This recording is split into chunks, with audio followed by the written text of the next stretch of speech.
I think Australia is in real trouble. We're heading down the wrong path. If we don't make some big changes now, it'll be too late. The quality of life that we've grown up with will soon be a distant memory, and we'll look back and wish that we had have done something when we still had the chance. My name is Bryan, and I'm going to be running as an independent in the upcoming election for the seat of Hughes. So if you live in this part of Sydney, I want your vote. Keep watching to see how the major parties are ruining Australia and what I propose to do about it if elected. We have seen a sharp decline in our living standards in the past 5 to 10 years. Unaffordable housing, overdevelopment, locals missing out on jobs to foreigners, increasing traffic congestion and pollution, rising homelessness, and overcrowded schools, hospitals and public transport are ruining life in Sydney and Melbourne, and our other cities will soon be the same. The root cause of these problems is our rapid population growth, driven by the highest immigration rate in the developed world. We live in the driest inhabited continent on Earth, essentially a thin strip of fertile land on the edge of a giant desert. We haven't got much water, droughts are common, soils are poor, and only 6% of the land is arable. Our carrying capacity is therefore very limited, yet governments keep dumping a city worth of people on us every year. After decades of high immigration following World War II, we had finally come to our senses in the 90s, reducing the intake to something more sustainable. In the few years before John Howard became Prime Minister, the intake was averaging around 70,000 per year. He maintained these sort of numbers until around 2001, but then things soon started to get out of hand. After the 9/11 attacks, Australia had a sense of paranoia regarding Muslims. A month after the attacks, we had the Children Overboard scandal, where Howard lied about Muslim asylum seekers throwing children into the water. He used this as an opportunity to make it sound like he was against high immigration. We will decide who comes to this country and the circumstances in which they come. But in fact he was doing the opposite, shutting the door to the relatively small number of asylum seekers arriving by boat, all the while stealthily shoving open the doors to economic migrants arriving here by plane. He never explicitly mentioned that he was a high immigration man, because he knew the electorate would be against it. Instead, he scapegoated refugees to give the impression that he was stemming the migrant inflow, all the while proceeding in secret with his big Australia plan. By the time Howard left office, immigration had more than doubled from when he started, and our successive governments increased it even more, to the extent that from 2013 to 18, the cap was set at an absurd 190,000, almost triple from 1996.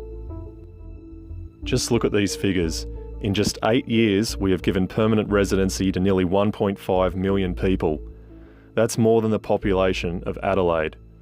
That's like allowing 2 MCGs worth of people, or 20 suburbs worth of people, the right to live in Australia permanently every year. And remember, these figures are not even including our refugee intake. It's just the number of people being granted permanent residency under the regular immigration program. If that's not bad enough, we also have a bogus temporary visa program, which includes many visa categories which are uncapped and easy for people to renew and stay here for many years. This is the case with our farcical student visa category. There were nearly 600,000 in September 2018. Their numbers are increasing rapidly, and they have the right to compete with locals for jobs. We also have nearly 700,000 New Zealanders here, a country whose citizens get special treatment above other nationalities, given automatic rights to live and work here as long as they like. Huge numbers of people are also migrating to New Zealand because it gives living rights in Australia. So we almost have open borders. All up, we had 1.68 million people here on these pseudo-temporary visas in March 2012. We now have over 2.3 million, the equivalent of Brisbane, and the numbers are continuing to increase. So with all this going on, it's no surprise that we are now suffering the ramifications from governments flooding us with all these people. Young locals have been priced out of the neighbourhoods they grew up in by wealthy foreign buyers, mostly from China, who can afford to pay more than us. And it's not just new permanent residents who are allowed to buy real estate. Our government allows foreigners on temporary visas, including student visas, to buy any type of property, new or existing. This is where the demand is coming from. This is why developers are knocking down houses in our suburbs and building high-rise units. It's not to cater to us, we don't even want this. It's to cater to foreign buyers who are willing to pay 800 grand for a poor quality apartment.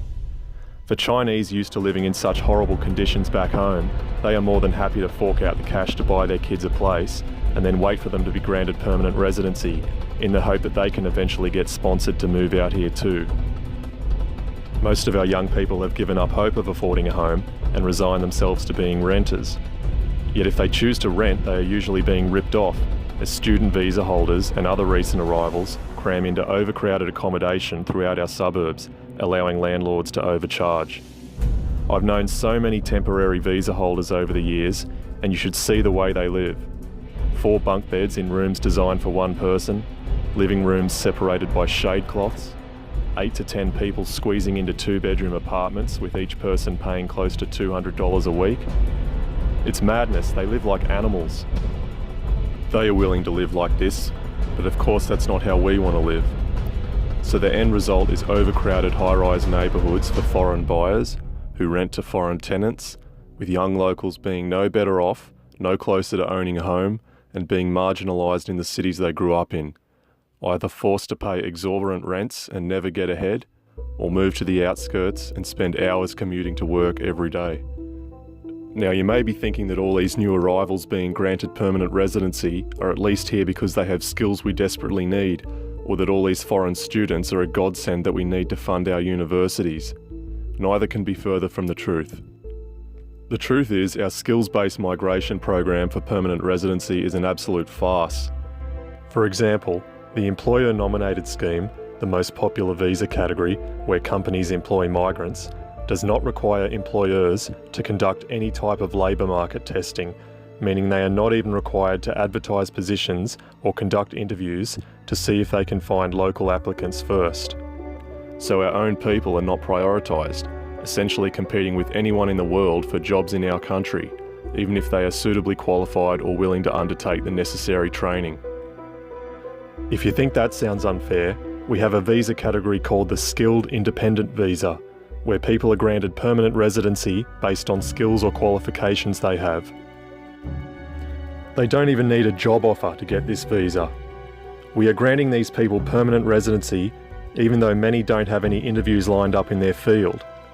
They simply start competing for unskilled work that locals desperately need, which is crazy. Skills-based visas also allow permanent residency to dependents, meaning each year thousands of wives, husbands and children are being given lifelong living rights, even when they have no skills we actually need. Skills-based visas are based on lists of eligible occupations that we supposedly need. Yet when you go through the lists, you can see there are literally hundreds of occupations. So people can find a way to immigrate for almost any type of skill you can think of, essentially saying that Australia desperately needs all types of workers, which is ridiculous. There are many occupations on the list that shouldn't be there. For example, various trades related to real estate construction such as carpenters, electricians and plumbers are on the list, but who says we need more building? We wouldn't need more tradesmen if the government wasn't flooding us with all these people. Nurses and various types of engineers and IT positions are also on the lists, but we already have plenty of local graduates in these areas who are struggling to find work as it is. So clearly the concept of skills shortages is not based on what's truly best for Australia, but rather what particular industries want.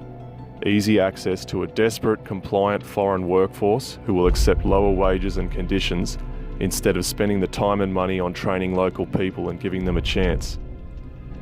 We are often told that we need to sponsor more migrants to fill skills shortages in regional areas, but most of them just move to the cities once their permanent residency has been granted. So bringing in foreigners to work in the regions is never a long-term solution. If all this doesn't sound bad enough, regular Australians struggling to find work are also missing out on jobs to student visa holders. Stupidly, the government allows them to work 20 hours a week during session time and then unlimited in holiday breaks. But nobody follows this rule because it's never enforced. So what we have now is hundreds of thousands of people from third world countries that enrol in cheap, easy courses at private colleges with low contact hours and spend the rest of their time working 50 to 60 hours a week taking advantage of the better wages than what they can earn back home. At both unis and private colleges, cheating is rampant amongst foreign students. Prerequisites for enrolment, such as competent English skills, are usually ignored, and standards are slipping as unis and training providers are reluctant to fail foreign students because they want the money to keep coming in. Most student visa holders are not even here to study. They have ulterior motives to work, apply for permanent residency, and stay. So the entire student visa system is a sham, nothing more than a corrupt de facto immigration program for cheap labour. The government conveniently includes international education in its export figures, so our terms of trade don't look so bad.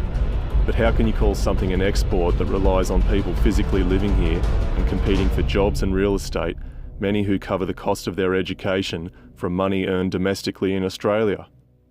There are so many other obvious ramifications from mass immigration. Our roads are clogged, so it's taking longer than ever to get around, and when you eventually get to your destination, you can't get a park. And it's not much better if you decide to use public transport, because with all these extra people, you can't get a seat on the train or bus. Our public hospitals are in disarray. It takes hours to see a doctor when showing up at the emergency department, and when we require surgery, we are having to wait longer because waiting lists are blowing out as they struggle to keep up with the added demand. Many public schools throughout Sydney and Melbourne are running well over their enrolment capacities, with overcrowding so bad that demountable classrooms are taking up most of the playground space. In fact, the new trend is building high-rise schools, where kids are stuck in a high-rise building. Immigrant parents from Asia might see nothing wrong with this, but it's not what Australians want for their kids. Our education standards are also falling, which is no surprise given the huge amount of immigrant parents that don't speak English to their children. It puts their kids at a massive disadvantage when they start kindergarten because they can't understand the teacher. We now have many schools where almost all children are from non-English speaking backgrounds, so we are having to spend huge amounts of money teaching them how to speak our language at the age when they should already be learning how to read. Our once tranquil suburbs with trees, houses and backyards are becoming unrecognisable as developers demolish them and replace them with ugly high-rise apartments which are sold to wealthy Chinese. This process often involves kicking out tenants with families. And it's not just houses. We are constantly seeing small business owners renting shop fronts, getting booted out by developers, jeopardising their livelihoods. Despite all this extra real estate being built, homelessness is skyrocketing because locals can't afford the rising rents, particularly when they lose their job or fall on hard times. And they can't get into public housing because waiting lists keep increasing. All this overdevelopment involves widespread bulldozing of trees, which are crucial for maintaining urban air quality. This, combined with all the extra cars and trucks on the road, means our suburban neighbourhoods are now tarnished with disgusting air pollution and excessive noise. And with all the extra sewerage that comes with the higher population, our rivers and beaches are gradually becoming more polluted. Surging demand for electricity has led to drastic price increases in the last few years, meaning many businesses are struggling to stay profitable and households have less disposable income. Surging demand for water is leaving us more vulnerable in times of drought. We will soon be reliant on expensive desalination plants just to access drinking water, as we simply don't have enough natural fresh water supply to support the growing population. It's also putting our food security at risk, as we are increasingly relying on imported food with dubious hygiene standards and which is less fresh by the time it reaches the shelves. Again, this is because we haven't got enough water and arable land to grow enough fruit and vegetables for this many people. But it's also because governments are allowing foreigners, especially Chinese, to buy up our farmland at a rapid rate. Food prices will continue to rise as foreign countries realise we are dependent on imports. Our export revenue also has to be diluted amongst more and more people, effectively meaning there is less wealth per person. Our quality of life is being destroyed by mass immigration. It affects almost every facet of our lives. People are angry and politicians realise this. Yet both major parties deliberately make sure that it never becomes an election issue because they both want to keep it going. They are catering to the demands of corporations who want to increase their profits by having a growing consumer base and an ever-present surplus of available labour relative to jobs available, in order to put downward pressure on wages. They also want to save money on training by having easy access to a compliant foreign workforce who will accept lower wages and conditions. You'll never hear Frank Lowy, Harry Triguboff or Jerry Harvey calling for less people, because that would mean less people going to Westfield, buying units and buying household appliances. Our media want more people flooding in too, because it allows TV stations to charge more for advertising space, and both Fairfax and News Corp rely heavily on revenue earned from their respective domain and realestate.com.au subsidiaries. The major parties are afraid of the scare campaigns that corporate Australia and mass media will come up with if they don't get their way. High immigration also helps governments manipulate the public by boasting about simplistic economic statistics which do not tell the full story. GDP growth, or the number of jobs created, means nothing when the population is skyrocketing. In reality, wealth per person is falling and many new jobs are just going to migrants. We have some of the lowest income taxes in the world, and Australians' reluctance to pay higher taxes is also partly to blame for ongoing mass immigration. It allows governments to get away with claiming we need to bring in more taxpayers to support the ageing population, which of course makes no sense because migrants age too, so this strategy relies on never-ending mass immigration as well as never-ending increases in government expenditure on things like healthcare, education, public transport and pensions. In the past 30 years, the populations of prosperous countries like Norway, Germany, Finland and Netherlands have barely increased at all. They have ageing populations like us, but their high earners pay more tax, so they can properly fund their government services themselves. If we were smart, we would try to be more like them, sacrificing a little bit of personal wealth so we can preserve our quality of life by maintaining a stable population. But sadly, greed and insistence of low taxes continues to plague us. Our greed is also evident in our obsession with property investment as a means to build wealth. It's a classic pyramid scheme where reliable gains can only be made by constantly drawing more people into the system. But instead of considering the ramifications to our quality of life, people just think about the money. So governments maintain mass immigration because they don't want property prices to drop. There is also significant pressure from ethnic constituents, with certain electorates now dominated by Chinese and Indians who want lax immigration laws to allow their families to move here. Losing 1 or 2 seats can mean the difference between winning or losing an election, so politicians give them what they want. The lack of protectionism caused by embracing disastrous free trade agreements has destroyed manufacturing in this country, so the government stupidly encourages our non-academically inclined school leavers to take up trades, mostly in real estate construction, which of course relies on an ever-increasing population in order to maintain demand. And finally, we need to realise that the greatest threat to state power is nationalism. When a society's dominant culture gradually becomes diluted by multicultural immigration, it becomes easier for political and corporate elites to control us. This is because language barriers, suppression of free speech via political correctness, neighbourhoods becoming insular ethnic cliques, and different perceptions of acceptable standards of living all mean that our population is far less united, less likely to organise protests, less informed, and less likely to speak their mind. The multicultural agenda in Australia has nothing to do with altruism. It's just a form of the age-old divide and rule tactics, a deliberate ploy to dilute opposition to policies that serve the top 1% instead of the rest of us. Politicians prefer a compliant, uninformed electorate who won't criticise or protest and who are accustomed to third world living standards. They don't want the majority to be Australians with a long family history here who are noticing just how much our living standards have slipped. This is why they love letting in large numbers of third world migrants, people who are just grateful to have left places like China, India and Southeast Asia. I'm now going to summarise my policies. You can view them in full on my website, votemattbryan.com. For starters, we need to slash immigration to 40,000 a year, 15,000 places for highly skilled people with no dependents, 10,000 places for spouses of Australians, and 15,000 places for refugees. The skills stream should only be for highly skilled occupations that we desperately need, and there must be extensive labour market testing before foreigners can be hired.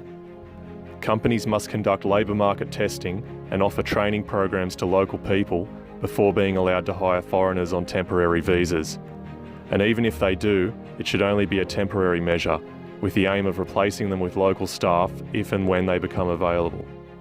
We need to end the Trans-Tasman travel arrangement with New Zealand. They shouldn't get special treatment. We need to eliminate all temporary visas unless the foreigner is studying or working.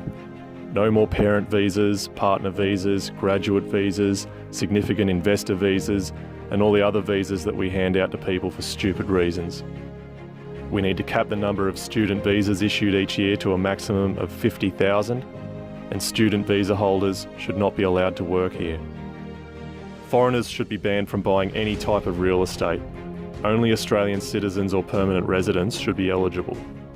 We need to abolish negative gearing, first home buyer grants, interest-only home loans, and the 50% capital gains discount, and banks should require a minimum of 30% deposits for home loans.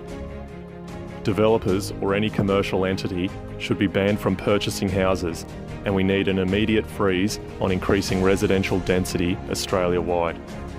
We need to set up a rental waiting list where Australians are prioritised over foreigners. We also need to limit the number of tenants in all rental properties, and all non-refugee immigrants should be ineligible for public housing. Lower immigration will obviously reduce the demand for building. For any companies which need to downsize, it must be foreign workers that are the first to go.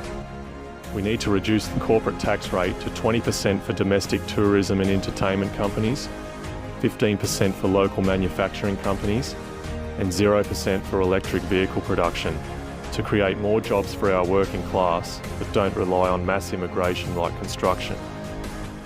We should not sign any more free trade agreements, and we need to renegotiate the existing ones to remove the provisions for migrant workers.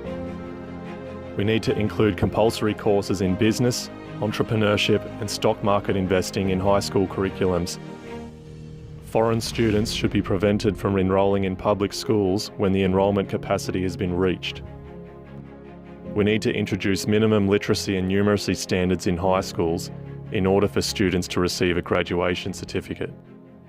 And we also need stricter entry standards for universities.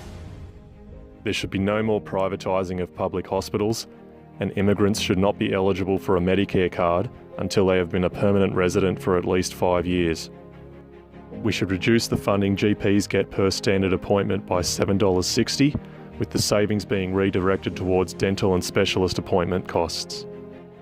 And we need to redesign Medicare cards with photo ID to prevent ineligible people from rorting the system. All non-refugee immigrants need to be ineligible for New Start or rent assistance payments. We need to increase the waiting period from 10 to 15 years for immigrants that want to receive the aged pension. And we need to replace New Start payments with a voucher system to prevent the cash being spent on non-essential items like alcohol, cigarettes, drugs and junk food. We need higher payroll tax for foreign employees. We need to increase staff numbers at the ATO for tracking tax avoidance. There needs to be harsher penalties for tax avoidance and employers paying staff below the minimum wage. All Australians should be legally entitled to work tax-free on farms. We need to introduce a help debt equivalence tax, where foreign workers are required to pay the same income tax rates that Australians who are paying off help debts are subjected to. And we need to introduce a new income tax bracket, 48% income tax for annual earnings above $300,000. Compulsory voting needs to be abolished. Immigrants who move to Australia as adults should never be allowed to vote in elections or hold political office. Political donations should be capped at $50,000 per year per party or independent, and only $500 per donor. We need to ban all political donations from non-citizens and majority foreign-owned companies. And there needs to be tighter restrictions on what roles politicians can take up after their time in office.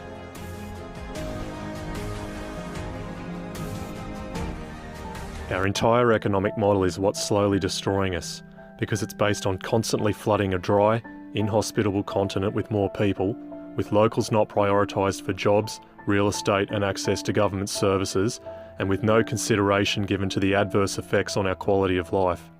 It's unsustainable, immoral, and it shouldn't be allowed to continue. Future generations, your kids, your grandkids, are the ones who will suffer the most from the Australia we are creating.